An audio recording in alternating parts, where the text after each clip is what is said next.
লাগতেছে, ঘুমাইতে পারতেছি না, খাইতে পারতেছি না, রাস্তায় বাইরে হলে কি স্টুডেন্ট পরিচয় দেওয়া যাবে না? What the hell! তুমি গোষ্ঠীর আন্দোলন না, এটি কোনো দলের আন্দোলন না, এটি কোনো ব্যক্তির আন্দোলন না, এটি গণমানুষের আন্দোলন। আজ সারা দেশে চলেছে মহা আন্দোলন। যাদের প্রাণহানি হয়েছে তাদের ন্যায্য বিচার দাবি ও বন্দীদের মুক্তিতে আজ সারা দেশ উত্তাল। এখান থেকে কিভাবে যাব বা সামনে কি হবে, তবে এটার বিচার আমি অবশ্যই কামনা করি। কাল যারা বন্দুকের নল দেখে ভয়ে পালাচ্ছিল, আজ তারা বন্দুকের নলের সামনে দাঁড়িয়ে আছে। ঘরে বসেও যদি গুলি খেয়ে মারা যাইতে পারে তো রাস্তায় গুলি খাই, রাস্তায় মারা যাই। এদিকে হিরো আলম মানবতার ফেরিওয়ালাদের খুঁজছেন। বন্যার টাইমে টান লিয়ে দেয় মানুষের দরবারে মহিলাতে মুড়ি খাবার লিয়ে দেয়। আজকে সেই মানবতার ফেরিওয়ালারা কই?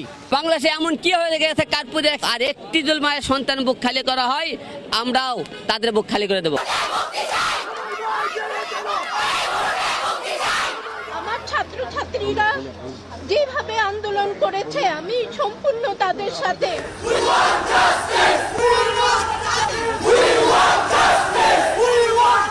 বাচ্চাদেরকে এভাবে মরতে দিব না, আর একটা গুলিও চলতে পারবে না, আর একটা গুলিও চলতে পারবে না। যে ফায়ারিং করেছিল তার কি কোনো বিবেক বোধ ছিল না? সে বাসাবাড়ির উপর ফায়ারিং কিভাবে করে? আপনারা হুদাই এরকম শুনেন, আপনারা এখানে হুদাই প্রেস নিয়ে আসছেন, বলেন আপু বলেন। কান্নাকাটি করিস না, পারবে না, পাগল হচ্ছিস, মারবে কে তোরে? কলেজ থেকে ছাত্রলীগের সন্ত্রাসীদের নিষিদ্ধ করতে হবে। এই যে দাবি কোঠার ভেতরে সীমাবদ্ধ নাই, সাধারণ মানুষের মনে মনে ছড়িয়ে গেছে। এখন ভয় পাই না, আমরা কিছু বলতেও ভয় পাই না। আমরা যদি ফিরত না যাই বাসায়, আমাদের কিছু যায়।